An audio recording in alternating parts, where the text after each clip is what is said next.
Hailing frequencies open and welcome aboard Treks and Tangents. I'm your co-host Brian. And I'm your co-host Jackie. I'm a Star Trek newbie who treks off on tangents. And I'm your Star Trek expert who is here to get the tangents back on track. Each episode we watch and talk about a different Star Trek episode, and this week we watched Star Trek, the original series, Season 1, Episode 3, Where No Man Has Gone Before. And here we are again, Episode 3, technically the fourth episode of our podcast, since The Cage, Episode 0, was the first episode of our podcast, which is infuriating as I'm trying to keep all of the numbers and publication titles in check. I keep making it a 4. At the start of each episode, we like to revisit our turbo lift tease or elevator pitch from last week. That's where we gave Jackie the title of this week's episode, and Jackie gave her best guess as to what the plot of the episode would be with no other information. And Jackie's guess, I quote, "Well, the moon, hello? No, I'm kidding. Well, the title alone says they are going to head off into some place, or maybe it's going to be like an Amazonian woman conference, and the men have to go tippy-toe to save someone." Jackie, how close were you this week? Dun, dun. Yeah, I don't think you... They went someplace, I'll give you that. And there is a woman. There is a woman, but yeah, I think you missed the mark this week. Not everyone's perfect. No, and if you were perfect every week, it wouldn't be entertaining.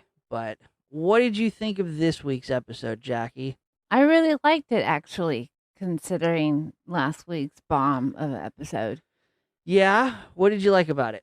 I liked again, I have this weird concept that I am enjoying plain old arts and crafts is a bad phrase, but like the original imagination of set creators or art people, and I loved the music.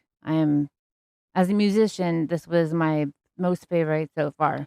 Yeah, definitely this is different from last week. They actually go somewhere. The entirety of the episode does not take place on the Enterprise. A lot of it does, but they have different sets. They have some very cool special effects. They do some great work with some costume work. I really enjoyed the episode as well. It's a good episode. This is one of my better episodes for the season. Do they change? You know how like in current television, it seems that there's always like a new director or a new person every week behind the scenes doing things? Or in Star Trek, is it this like it's Dave from clothing department is making the same costumes, just adding or subtracting sleeves, colors, glitter? You would definitely ask the expert that. Definitely, it's going to be different directors and different writers for each episode. It's not a consistent director. It's not the same writer each and every time. Definitely, it's going to be some same people in some of the roles behind the scenes, costuming, lighting, camera work, and editors and so forth. But directors, writers, they do change from episode to episode. Okay, that makes sense. So you liked the episode? Oh yeah, last week sucked, but this week I enjoyed it. Well, without further ado, Jackie, why don't you walk us through the episode? So of course we got my captain starting out with his captain's log, and I still have yet to figure out how exactly he marks time. But it's captain's log, stardate 1312.4. Yeah, I will definitely go out on a limb here without full knowledge and without a complete understanding of how the star dates work in the original series. I will say that there's probably no rhyme or reason. Definitely the star date for this episode is not going to fit with any sort of logical pattern. And I noticed that they have the same format for other things and that I'll talk about in the future. So I think at least the congruency is there. You know, Everything's the same. Yeah, there's no consistency with the star dates at this point. So back to his log, he says the impossible has happened. The SS Valiant, which was lost some 200 years ago, they have no idea where it went. They finally found distress signals, but I mean, how? And did they actually go outside the galaxy borders? What happened? Why are we receiving them now? So then we pop into our rec room, and Spock and Kirk are playing their fabulous 3D chess game. They have new pieces now. Yes, they've somehow There recovered. are no more butt plugs. It is a different set of chess pieces than last week. They didn't get replacements, they just replaced the whole set for this episode. And Kirk is like talking to himself about like why the bridge hasn't called back about why they have the distress calls, and if he has to go find out himself, he will. But Spock is like, just keep playing, dude. And he's like, because your next move is checkmate for myself. And I'll point out for consistency, one of many inconsistencies I'm sure that'll get brought up during the episode. Spock is not wearing the traditional science blue uniform. He's wearing a gold or beige color uniform, which would be consistent with command uniforms. One of the inconsistencies that's going to pop up during this episode. We'll cover the reasoning behind the inconsistencies at the very end during our fun facts or triple tidbits for the episode, but we'll point them out along the way as we come to them. And I still have no idea what really the colors mean, so that's probably why I didn't catch it. I just thought, okay, they're wearing the same color. Yeah. And so when Spock is boasting about how he's checkmating, Kirk's like, that's so irritating. And Spock just says, that's just a human emotion. Like, you're fine. But, oh well. And then finally, the transport room is like, oh, it's my man, Kelso. Almost called him Melso. But Kelso, and he said that someone is coming, and the person, vessel, whatever it is less than a meter. Yes, a meter. I'm like, what is my other measurement? So, shouldn't it be that big so we could bring it on, right? And Kirk's like, yeah, bring it on. Yeah, they're chasing the distress signal. That's why Kirk is so anxious, and he's less focused on the chess game and more waiting for news or an update to this distress signal. They're chasing down the source of the distress signal. They're, I think, anticipating running into... Like a human? I think they're anticipating running into the SS Valiant, and they're not expecting this device that they run into. Yes, because we're back in the transport. Well, we haven't gone back, but in the transport room, this old transmitter arrives. And it reminds me of a wood-burning stove. And I was like, oh, how cute. It wouldn't surprise me if it was a wood-burning stove. Oh, that makes sense. But supposedly this transmitter was ejected when our poor Valiant became debris. And that's how it has been floating around and finally found its way to the Enterprise. Yeah, Kirk describes the device as basically a black box from an airplane, and it's designed to be jettisoned or ejected from a starship when the starship runs into distress to preserve the records of the ship so others can learn what went wrong. And then my wood-burning stove black box starts to transmit and beeping, and that is when Kirk is alarmed and alerts everybody else in the ship itself and turns on the alarms himself, and they all race to the turbo lift. And this would be the first time that I believe in the series that we get a red alert sent throughout the ship, which is funny because it's such an iconic thing that happens over and over throughout Star Trek. But here we are in episode 3, and they're just getting to it.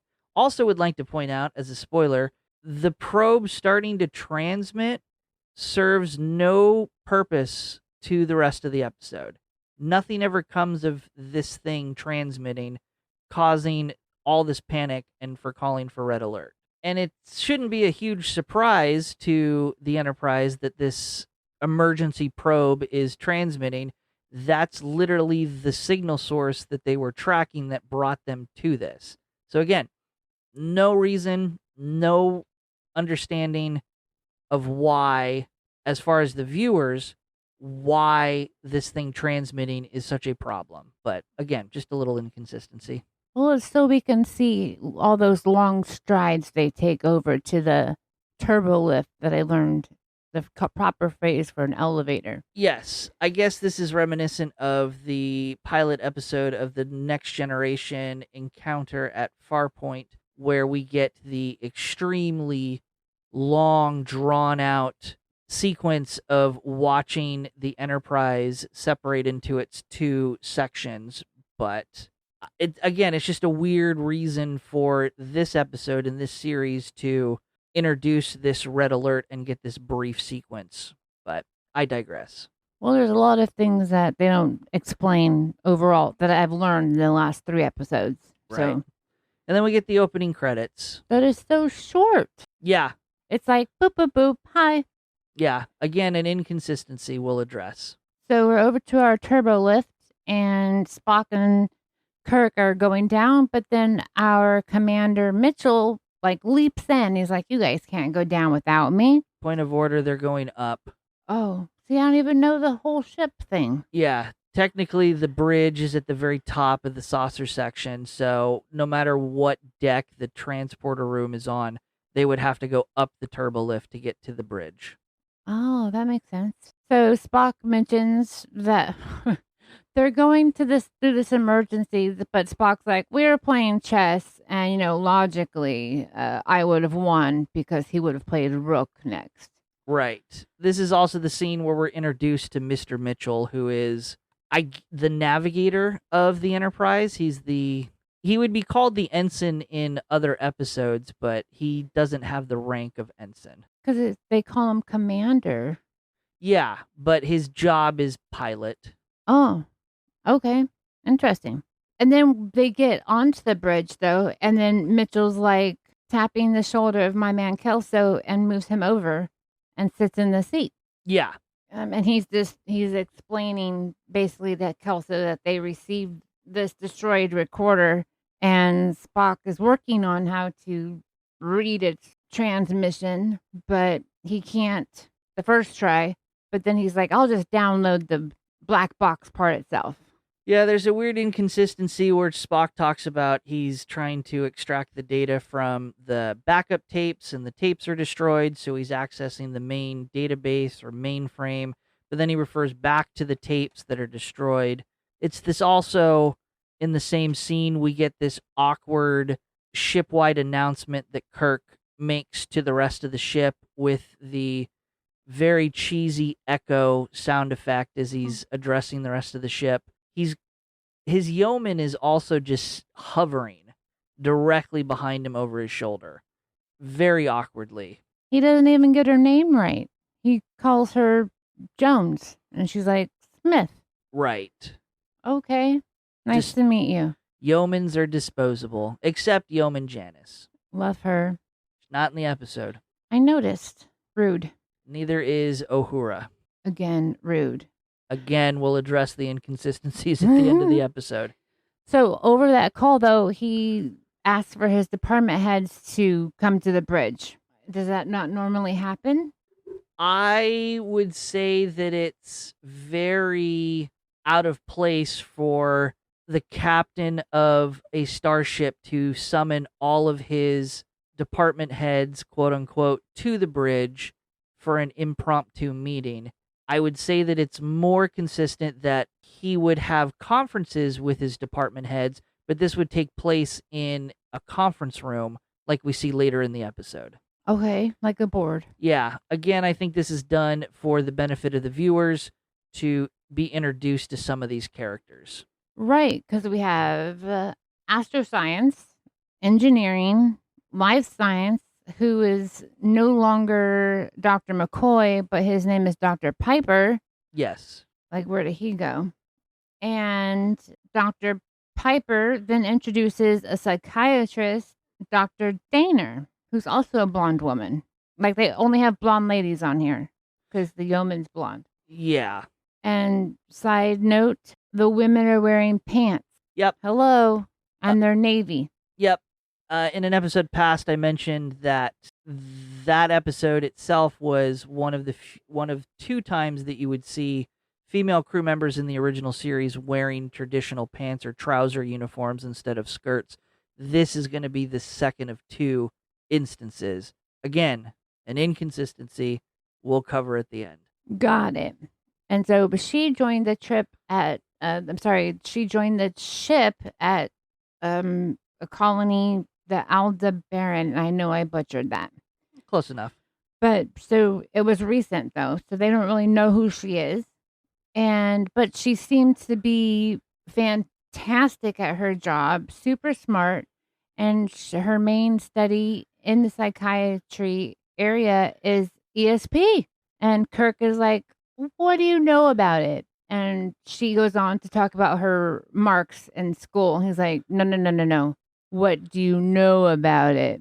Well, the whole reason that we're talking about ESP is due to what Spock discovers in the backup tapes and database for the SS Valiant. Yes, because the captain is wanting to know about it because he lost 7 of his crew members, but then one of them came back to life, it seems.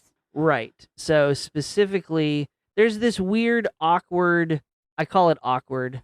Spock is holding an earpiece up to his ears, listening to data from the probe, from the opening to the episode, and the timeline is right. They, and by they I mean the SS Valiant that sent out the distress signal and the probe is from, reached the quote-unquote edge of the galaxy, ventured right up to the edge, encountered some mysterious force, got pushed past the edge of the galaxy, and then as they came back, 7 crew members died.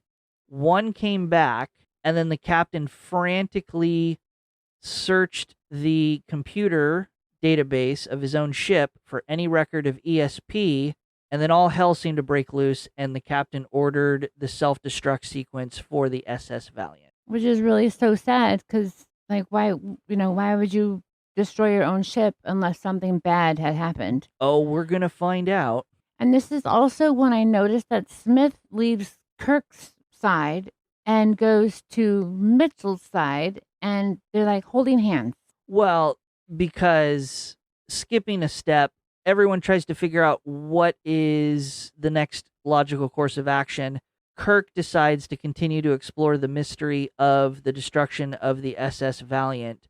So Kirk orders that the Enterprise retrace the footsteps of the SS Valiant and to proceed beyond the edge of the galaxy, quote unquote, which is scary and completely unfounded and new territory, aka where no man has gone before, the title of the episode. Oh, I get it now. And yeah, Yeoman Smith, she's comforting him. I think Mitchell is comforting Yeoman Smith, but and Dr. Daner she's like, "Can I study what everybody does during this emergency? Oh, and by the way, can I also study what the other crew went through?" And she gets all these weird looks from everybody. Yeah. We should also point out that in this whole exchange, it's brought up that, as you mentioned, Dr. Daner has some expertise in studying the phenomena of ESP in humans, and she herself has some ESP powers. And by that, I don't mean anything supernatural or super defined. This isn't like she has psychic abilities. More along the lines, if she was asked to flip over one card at a time from a deck of playing cards, she would, more times than the average person, be able to guess or predict what card is being flipped over. That's a good way to describe what they believe to be is ESP in this example and universe. So Captain Kirk wants to go back to the Valiant, not back to the ship, but what happened? So he's like, let's go on, and at warp speed 1, but Warp. I have no idea what that means. So can you explain to me what warp factor 1 means? So, on layman's terms, and this is not established at this point in Star Trek, it's established later. Warp factors go from 0, which is it's all based on the speed of light. So, Okay. in Star Trek, it is possible to travel faster than the speed of light. Warp drive is FTL, or faster than light travel. Warp 1 would be 1 time faster than the speed of light. Warp 10, which is in most cases in Star Trek purely hypothetical, they can't travel 10 times faster than the speed of light. But that's about the fastest you'll hear referenced on this scale. So, again, it's not established in this episode. They're probably not referencing we're going to travel 1 times the speed of light or the speed of light, but that's essentially what they're doing. And it's super underwhelming because the order is warp factor 1. They punch it, and all you see out the view screen is a little bit of movement of the stars. It is certainly not what we see in the previous episode. I think it was the cage where we got the super psychedelic trip where they went faster than light, quote unquote. Okay, so measurement of speed, knots, miles, etc. Yeah. Interesting. And while we're looking outside, we have a pink line popping up. And I'm presuming that's the galaxy edge? No, I think it's the force field. Yeah, it's the force field that they encounter. It's not the edge of the galaxy. So it's like a force field to protect them to stay inside where they are, or from going outside? No, it's a mysterious force field that they don't ever explain what it is. We never revisit it. We don't ever talk about it in this episode again.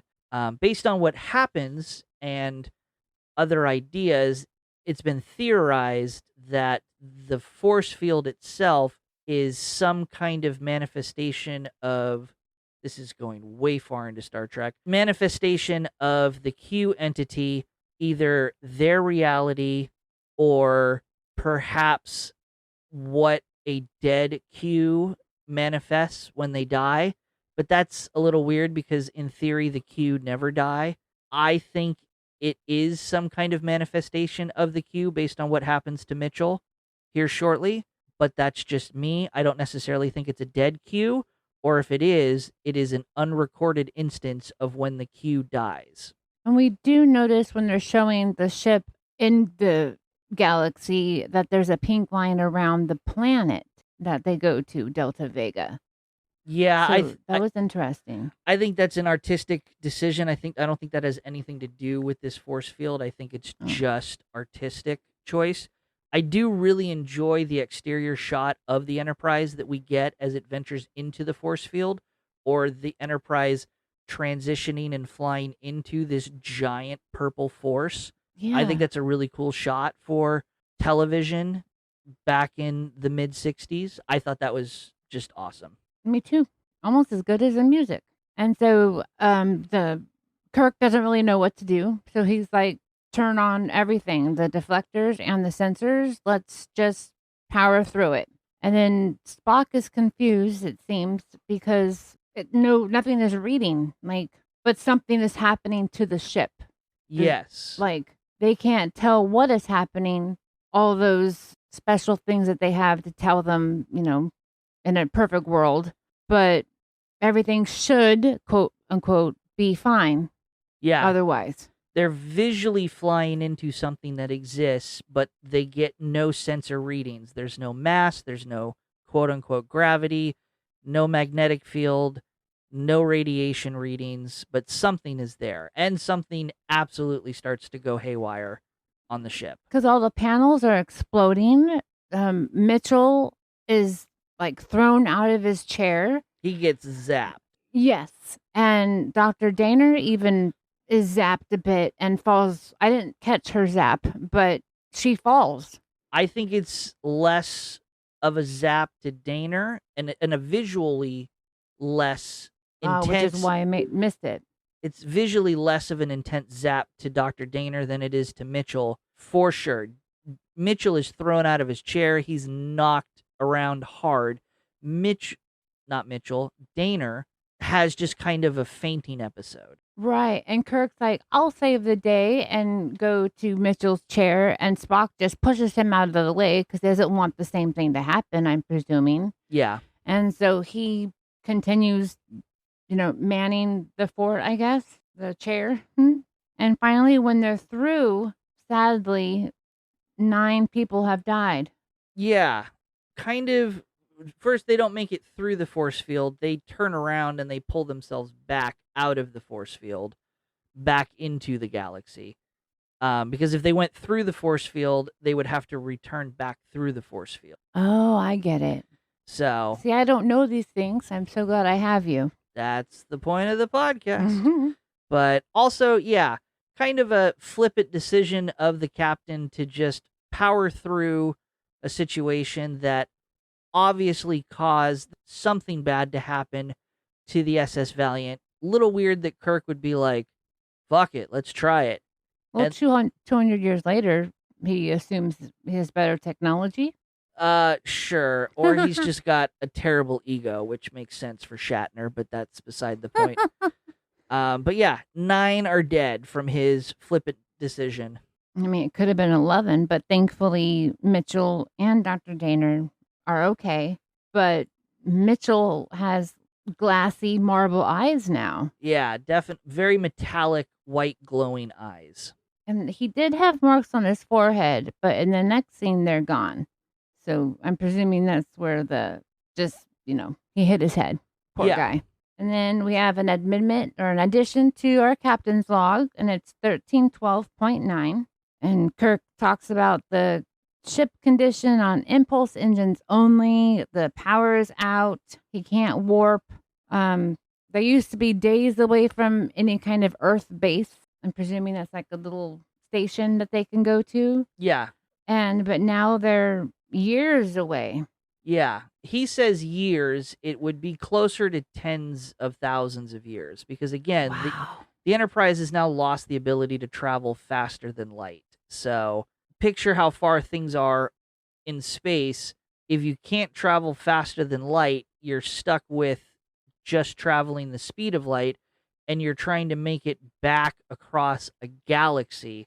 This is now something that will take years. They're walking. Yeah, they don't have a choice. They're going to have to fix the engines. Otherwise, none of them will see civilization again in their lifetime or the lifetime of several generations. That's really scary. But they are on the bridge again, and Kirk and Spock are researching Dr. Daner.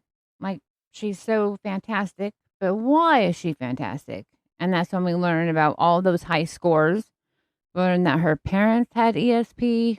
Like, she's pretty smart. But then they scooch over to Commander Mitchell, and his scores are even higher. His parents go back 6 generations of ESP.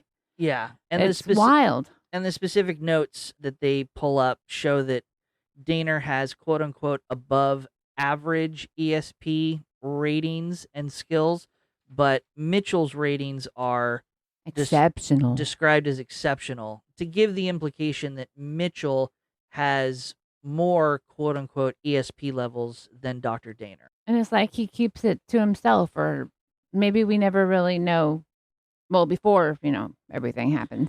I think it's, at this point, just kind of a background thing that is tested for. Again, the level of ESP up until this point is just like the ability to correctly guess or predict what card is going to be flipped over in a deck of cards more often than the average person. But it right, like likely and unlikely. Correct. It gives someone the ability to give better predictions on something extremely mundane. This would not be a talent or a skill that would necessarily provide any benefit or any measurable talent. Up until now, it's like, wow, you're a blonde person. Okay. Yeah, and you happen to be able to guess the card being flipped over correctly 20 times in a deck of cards versus the average person who would do 5 or 10. That makes sense. Dr. Daner does return to the bridge after she's learned that she's been at the autopsy, and she notates or tells them that those that died all have ESP abilities, and that part of the brain has been burned out. Yes. And she does say that both she and Mitchell are feeling better, but his eyes are still that glassy shade. Right. This is also when Spock explains that the other captain was searching on espers, and Dr. Danner gets upset. Like, it's not harmful. It's just something to, again, talk about cards. Yeah. Nothing independent, nothing to, it's just a thing. Yeah. Specifically pointing out espers is what appears to be a term that they're going to use to describe people with elevated ESP talents. Talents is the wrong word. I keep using the word talents. ESP ratings. And they almost make it like a bad thing now because they're like, why did it catch panels on fire? Why are we unable to fly away? Like, we need answers to these questions. Yeah. Dr. Daner is definitely very defensive against any negative opinions towards someone with an elevated ESP rating or being an Esper. She probably takes it personal. She is an Esper by definition. Yeah. We're back at the sick bay because we want to check on Mitchell, see how he's doing. And Kirk, of course, goes in to check on his friend, and Mitchell already knows it's him because he doesn't even look up. He's like, "What's up, Kirk?" And like, "How are you doing? Your eyes look kind of normal, but they're still super shiny." And then I was like, "They look like marbles to me," but okay. Yeah, I thought in this scene, in the rewatch, I had to remind myself, it seemed almost that Mitchell had gone blind, especially because we just had the interaction with him on the bridge, and he seemed like he didn't see anything. He's definitely not looking up when Kirk enters, but then he does turn to look at Kirk, and the rest of the episode, it's very clear that he's not blind. I'll burn a fun fact.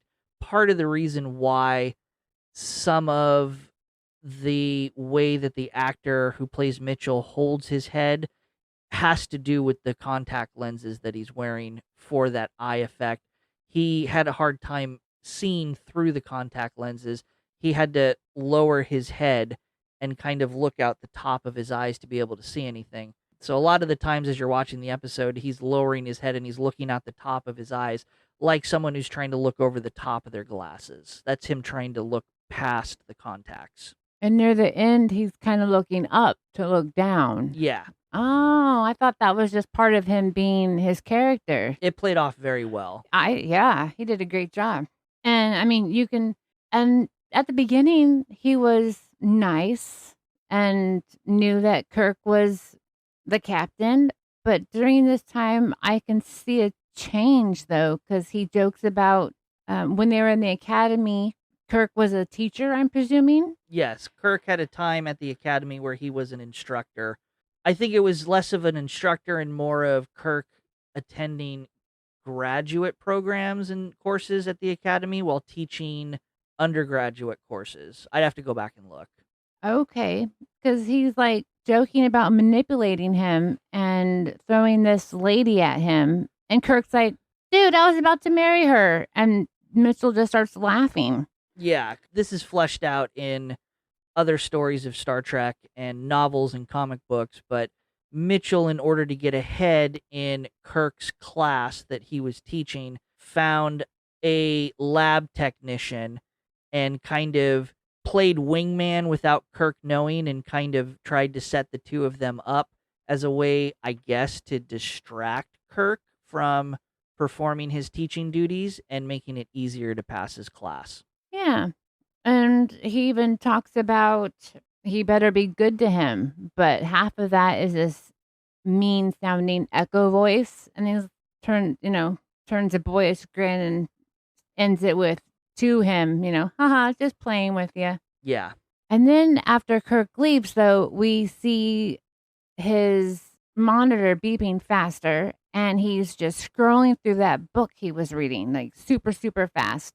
And on the bridge, Spock and Kirk seems to be overseeing, like spying. Somehow they're able to observe him in sickbay from some kind of camera system. Yeah, and they're like, "Look at all this that's happening." And of course, Mitchell we can tell that Mitchell has this ability, and he looks right into the screen as he's doing everything, and it's super creepy. Yeah, as if he knows he's being observed. Then we're back at the sick bay, and Dr. Piper finally pops in to check on him, and he's, moving his levers around on that machine with that reads how he's doing our vitals. No. Doctor is moving his levers around the sick bay. He's got many levers around the sick bay.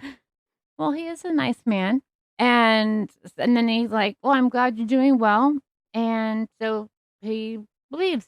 And then Dr. Diener walks in to make sure everything is peachy. And Mitchell, he's like, look what I can do. And starts literally moving his own vital machine up and down. He's specifically changing he's not manipulating the system, the monitor. He's changing his own vitals to become elevated. And then he uses the same technique to completely flatline his vitals and quote unquote kill himself before he rouses himself. Yeah, she's like, you were dead for 22 seconds. Right.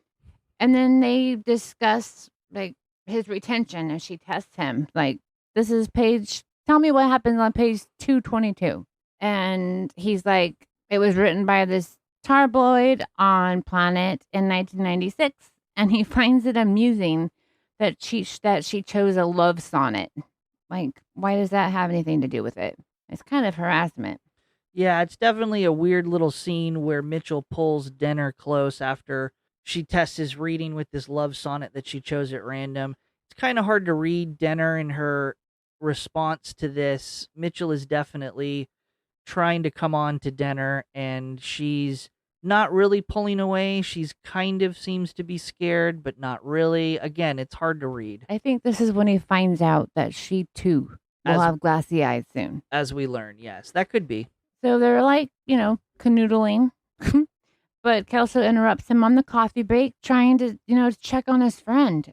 And dude, Mitchell is mean to him. He's like, why don't you have something to fix? And sends him out. Yeah, Mitchell warns his friend that there's a problem with the ship's system and that he needs to go check it. And his friend doesn't believe him. He's kind of annoyed. Like, that's my part. But Mitchell is insistent, so his friend backs down, says he'll check it, and he leaves. And Dr. Denner asks Mitchell, how did you know that fact about the ship? And Mitchell just says that, well, my friend observed that system earlier having a problem, but didn't consciously recognize the problem, but I saw from his memory. And back on the bridge, not in the bridge, they're actually in a meeting, and Kelso is surprised. Wow, he actually knew this. Good thing I fixed it, because we won't blow up now. But it's a board meeting of all the heads that we met earlier, and they're talking about Mitchell and what to do about him, because it's nothing good is really happening. I mean, Spock and Kirk are discussing, after they send everyone away, they're discussing options because Mitchell is just becoming worse. It was affected by the electricity. From the force field earlier. Yes. And it's either one, we go to the Delta Vega planet as planned because we have to get some lithium batteries and fix up the Enterprise. Yep, they need some Duracells. And hopefully everything fits nicely, and then they'll just leave him. But Kirk doesn't want to leave his friend. Like, that's his friend. And Spock has to explain he's no longer a human. Like, it's only going to get worse, as you can see. Like, he was talking about in only a few moments that it's going to be Mitchell playing around with all of the humans like they're mice. Yeah, there's definitely a conversation that Mitchell is getting stronger and stronger, and there is going to reach a point where they can't do anything about the problem because they won't be able to overpower Mitchell. He'll be too strong. Spock even goes so far as to say, if marooning him on the Delta Vega planet in this automated mining facility is too cruel of a solution, then we should just kill Mitchell now while we can. So now we've arrived at the planet, and it's time to start our plan. And they're heading to the sick bay to grab Mitchell. And he's like, I'm thirsty. And you see him fill up this paper cup he's in bed still, from water, and it floats along, and he's drinking his water as the men walk in. Yes, the crew, now all see that Mitchell has expanded his powers and he now has telekinetic powers to move objects with his mind. Mitchell knows something's up. He knows that Kirk is worried. He knows that Spock is like, just kill this dude and let's get this over with. He has, or it seems he has the ability, maybe not to directly read their minds, but definitely pick up on the context and general thoughts that they're having. Then the men start walking towards him, and Mitchell shoots them all with electricity. They come back to quote unquote life and attack him again, and Dr. Denner gives him a sedative or something. Then he's standing up again and fighting because that wasn't enough. And then our dear Dr. Piper has to give him something else, something stronger. And during all this time, he's just shouting that he's going to be a god. They're going to be squished. You can't stop me, blah, blah, blah, blah, blah.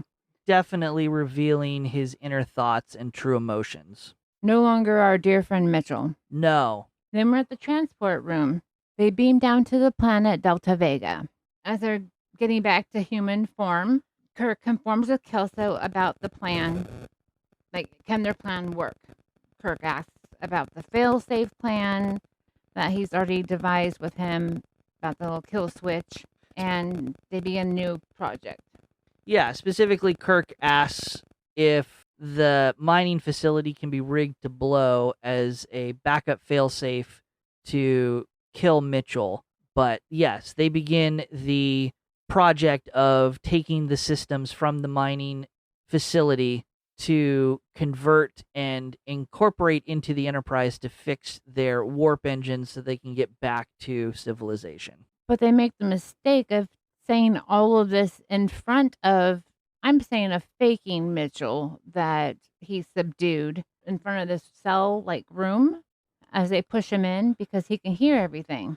Yeah, it's a little weird to me that this completely automated facility that has no human inhabitants, this is literally just a way station for ships to stop by, refuel, pick up the cargo of the fruits of the mining facility and take it back to civilization. Why is there a jail cell? I didn't know it was a jail cell until Mitchell tries to come out and he electrocutes himself with like a force field. I was like, whoa. I don't know what other purpose this room has. It has a bed, it has a mirror and a sink, and that's about it. It is literally a prison cell on what is supposed to be a facility in a planet with no humans. It shouldn't be there. And because he hits the force field, it drains his whatever power he has, and his eyes go back to quote unquote normal. Very briefly. Kirk's so excited. And then, yes, back to glassy eyed he goes, and dreams are crushed. Yes. But thankfully, back on the bridge of the Enterprise, the new panels from the planet are fitting like a glove, quote unquote, and everyone is happy. And Scotty reports that from the Enterprise down to the away team on the planet, specifically to Kirk.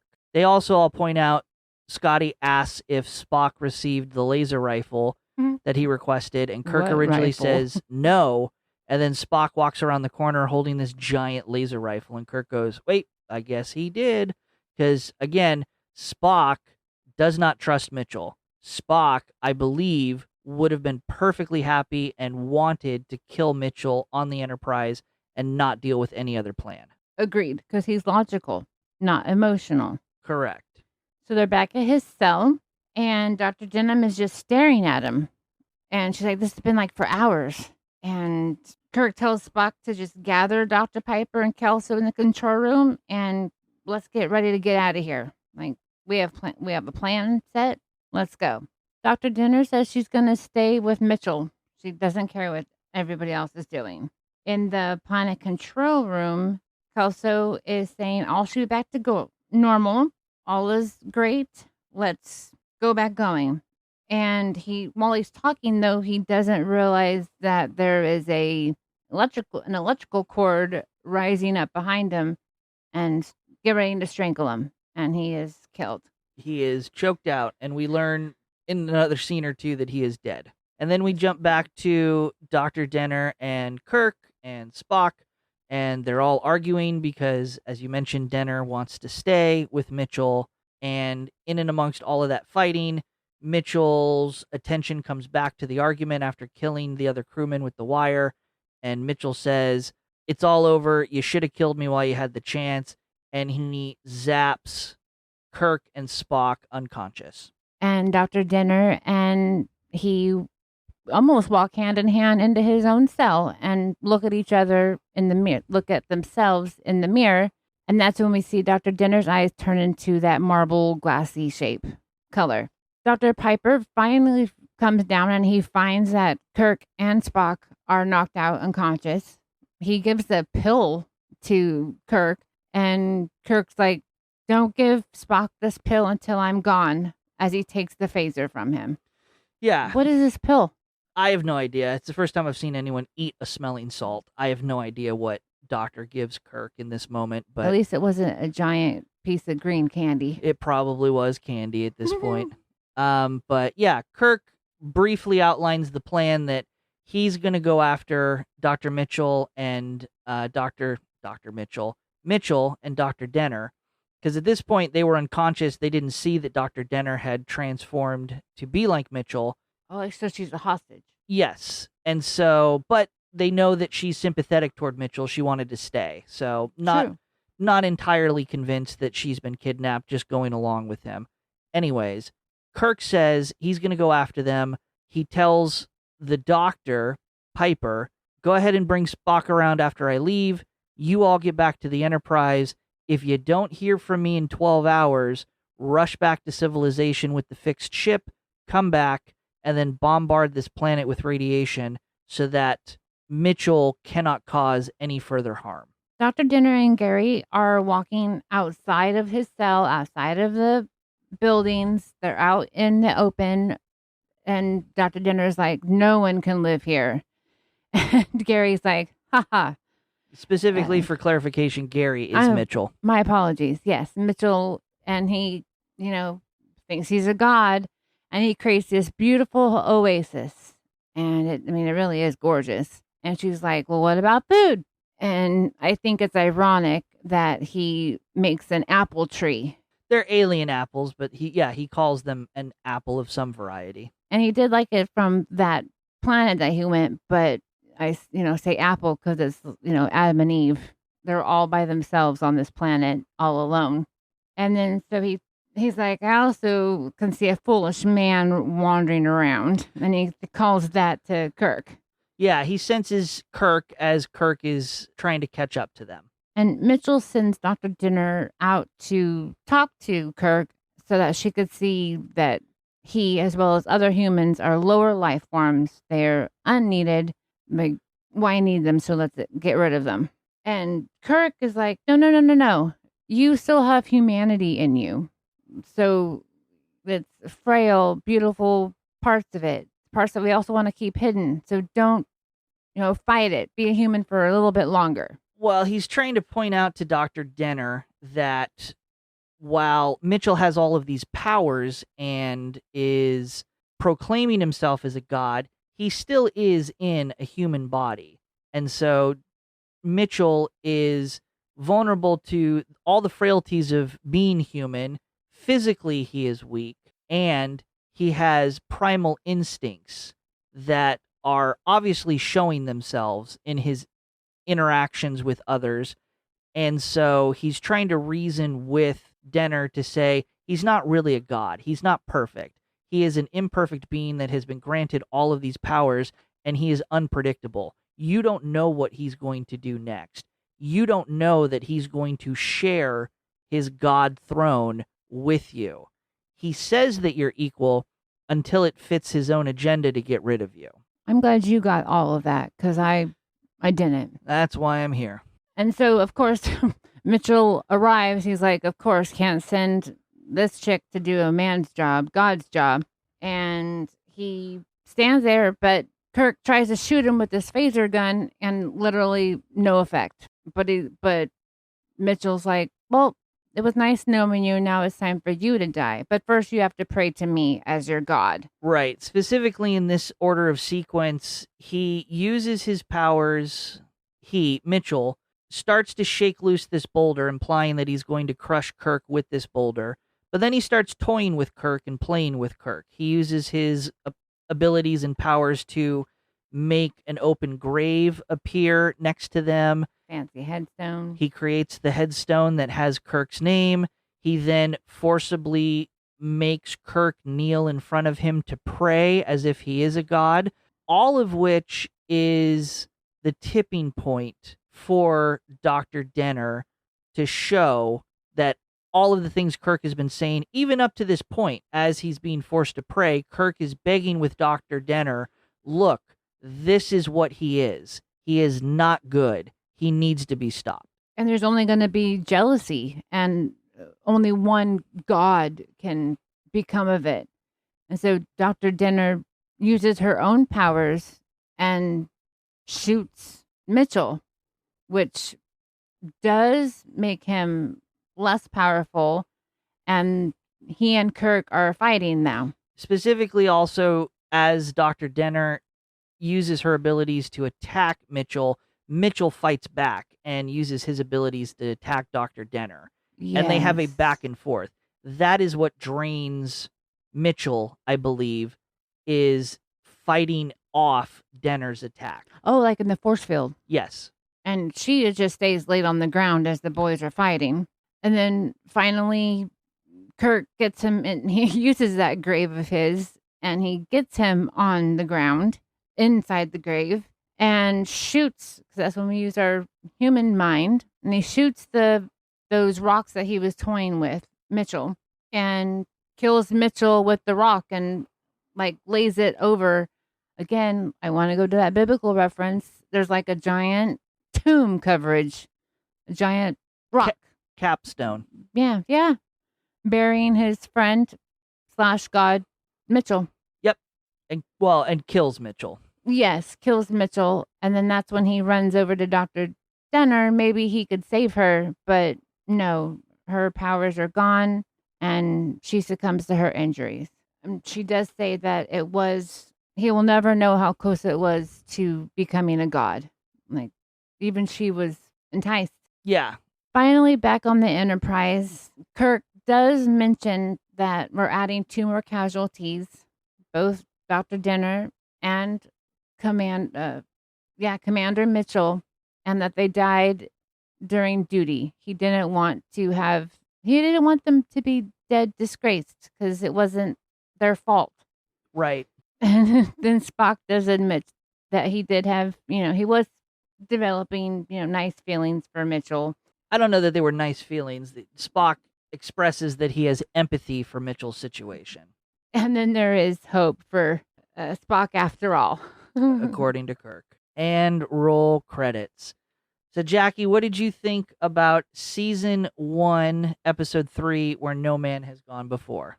I liked it much better than Episode 2, of course. And I liked how it made you think. And obviously, as a newbie, a new person, a layman, someone who doesn't know anything, I had to learn about what I was watching.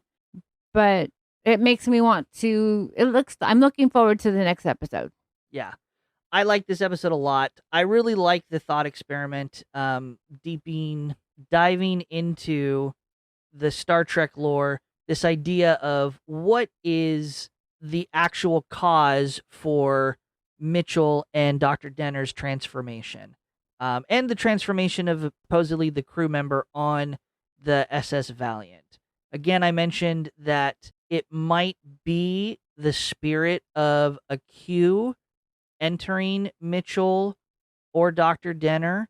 Is a Q an alien? A Q is an alien that we will learn about in The Next Generation. Okay. He's one of my favorite characters. He's a favorite character for a lot of people.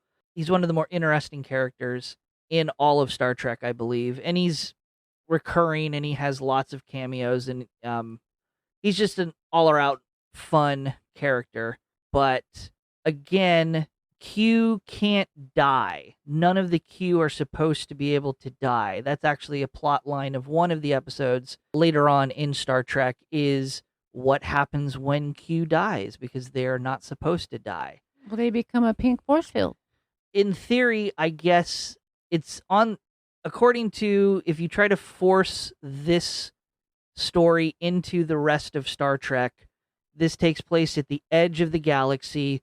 So this could very well be an undocumented Q, or a Q that's The birth.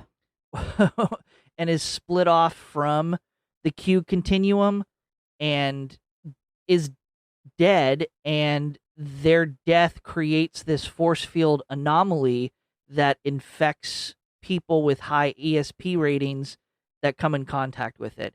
Huge stretch. I like the idea. And overall, this is just a fun episode. It's got some great effects. It's got a lot of fun music, as Jaci mentioned. Well, during the fight scene alone, I mean, the timpani during the kicks, yeah. And it does have that fight scene. So I really like the episode. But I do have some tribble tidbits or fun facts for the episode. September 22nd, 1966 was the original air date for Where No Man Has Gone Before. I mentioned earlier the effect of Mitchell and Dr. Denner's eyes was achieved by contact lenses. Specifically, they took tinfoil and they sandwiched it in between two contact lenses. Those poor people. That covered the entire eye. They were made by a licensed optician that created it. And the associate producer that ordered them, in conjunction with the optician, they both extensively tested them over periods of time, and it was deemed safe by a doctor to wear for short periods of time. Certainly not day-to-day use, not for multiple hours. So it was overseen by a licensed physician for the safety of the actors. Oh, so these are like the beginning of today's crazy eye contacts. Yeah. So to address all of the inconsistencies that we mentioned throughout the episode, this in fact is one of 3 secondary pilots that were submitted as ideas to the network to try to get a second chance for Star Trek. And this is the pilot episode that the network chose to fund, to reshoot, to give Star Trek a second chance. Because well, you could tell. So this was actually the second pilot that was filmed. It filmed a significant time before it aired on television. Again, they filmed the pilot. They brought the pilot back to the network. The network had to review it. They had to approve it, and then order additional episodes to go into full production. So it was filmed a full year before it aired on television. So this is technically the first Star Trek episode, even though it aired out of order. That's why there's the inconsistencies. They filmed the pilot, the television series was picked up by the network, then they went back and started filming the other episodes and creating those consistencies and redoing some of the uniforms. But that is why it is so inconsistent with so many things. This show was definitely a labor of love for whoever created it. And Gene Roddenberry. Like, what an amazing force of a human he was. Right. Wow. We mentioned in our very first episode of this podcast, when we covered the failed pilot, episode 0, The Cage, that the set for the bridge of the Enterprise was infested with pigeons. This time, when they filmed this pilot episode, it was infested with wasp nests in the rafters of the set. William Shatner and Sally Kellerman, who played Dr. Denner, were both stung during production. So they had to take a couple breaks in filming to allow those wasp stings to heal. There's a couple parts where they only film part or a side of William Shatner's face to kind of try to obscure some of his wasp stings. The headstone that Mitchell creates at the head of the grave at the end of the episode for Kirk initially showed the middle initial for Kirk as R.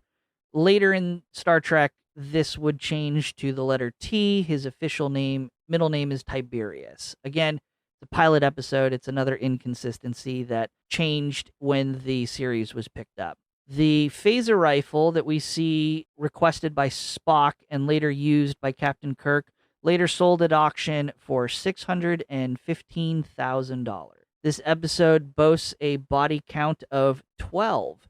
You have the 9 crew members that died when they first go into the force field.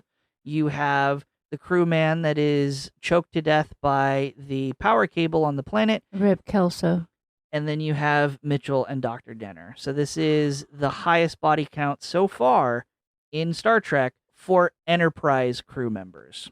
And finally, in the 1960s, ESP was actually seriously believed by many to be a true phenomena and an actual thing that people possessed. Of course, studies since have proved, or at least studies have failed to produce any serious evidence that this is actually a phenomenon that can take place. And those are your Tribble tidbits. Interesting.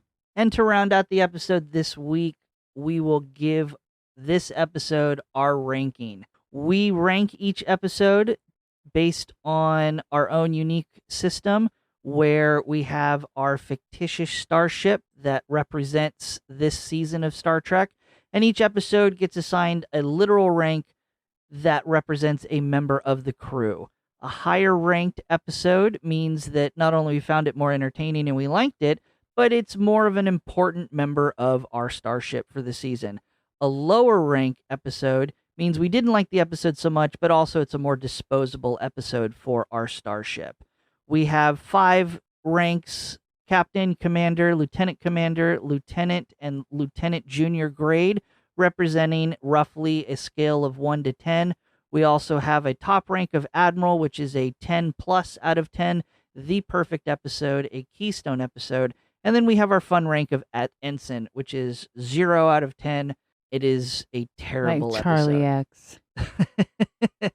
Speaking of which, last week's episode, Charlie X, Jackie gave that a ranking of Ensign, which is 0 out of 10. I gave Charlie X a rank of Lieutenant Junior grade, which would be like a 2 or 3 out of 10. Jackie, what ranking would you give this week's episode where no man has gone before? I am going with the good old Lieutenant Commander. Lieutenant Commander, which is, I would say, about middle of the road, slightly above middle of the road. We only are going to allow 10 total episodes to hold the rank of Lieutenant Commander as an officer. So that would be about a 6 to 7 out of 10. Why do you give it that ranking? Well, like I said, I love the music. You told me about the poor tinfoil people eyes, so yes. But I learned a lot. There was a lot of interaction. We were, instead of jumping around from scene to scene, it was like a hop. And I was able to keep up with what I was watching. But only with a little bit of help did I need to understand more. And what held this episode back for you? Why not a higher ranking? Oh, that's a good question. I mean, also probably not a higher ranking, also because, again, even though I got to learn things, if this was supposed to be the pilot now that you told us, I would have had no idea, and I probably would not want to watch the next episode. Fair enough. Last week, I gave Charlie X a Lieutenant Junior grade, or a 2 or 3 out of 10. I'm going to go ahead and give this episode a Lieutenant Commander rating as well, just like Jackie. I really enjoyed this as a pilot episode. I think they really found their stride in filming this pilot episode. It had a compelling storyline. The pacing was excellent. Great special effects. Fantastic moment seeing the Enterprise fly into the force field. That's probably one of the most beautiful scenes in the early Star Trek episodes, in my opinion. So much color. So much color. What's holding it back for me is some plot hole points. Again, they beam the distress beacon from the SS Valiant onto the ship, and it starts transmitting, and they all freak out. But again, there's no reason for them to freak out. There's also a question of, if Mitchell has all of these powers, why would the possibility of marooning him on that planet be an absolute solution to keep him on the planet? His power is going to continue to grow and grow and grow. wouldn't it be believable that he somehow would create enough power to get himself off the planet? It's also mentioned by Kirk that there are these cargo ships that stop at Delta Vega to refuel, pick up the fuel that the automated mining system has created. So, and they stop every 20 years or so. Again, Mitchell proves that he has enough power to create food out of nothing. He could easily survive for 20 years and hijack one of those cargo ships.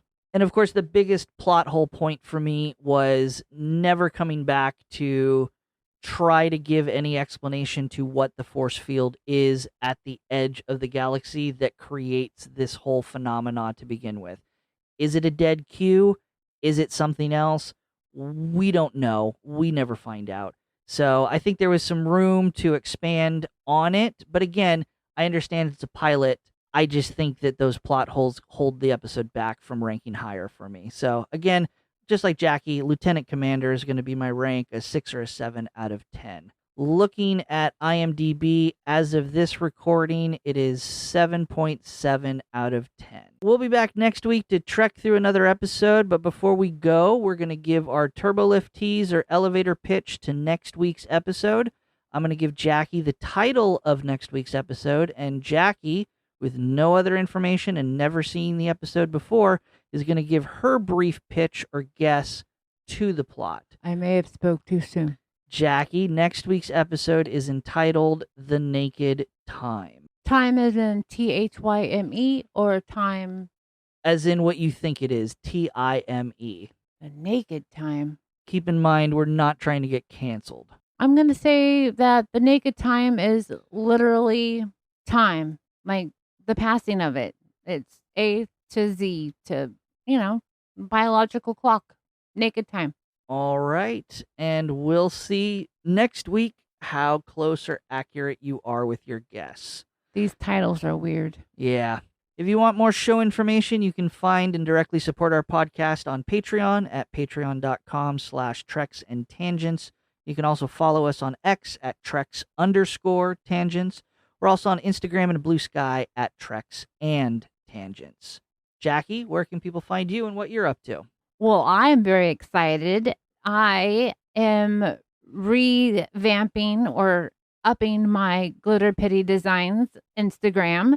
I have been making dog necklaces forever, and now with this Labubu craze that I'm on, I have adjusted to make Labubu jewelry. So I'm really excited about that lately.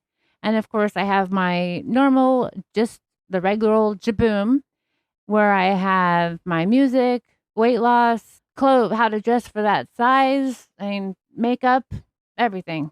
It's super fun. And you can watch me stream a variety of video games over at twitch.tv/PiratePoundTown. On YouTube, I post video game and other pop culture random content on my main channel at Pirate Pound Town. You can also find me posting coin collecting and hobby content over at my secondary channel, Pirate Treasure Hunting, also on YouTube. I post socially on Blue Sky at Pirate Pound Town. And finally, I can be found on Instagram under Pineapple Cannibal because I am proudly banned from Instagram as Pirate Pound Town. Links to all social media mentioned can be found in the episode description. Thank you everyone for tuning into this episode. We hope you had fun like we did, and we will see you all next week. Don't forget that phaser at home. End transmission.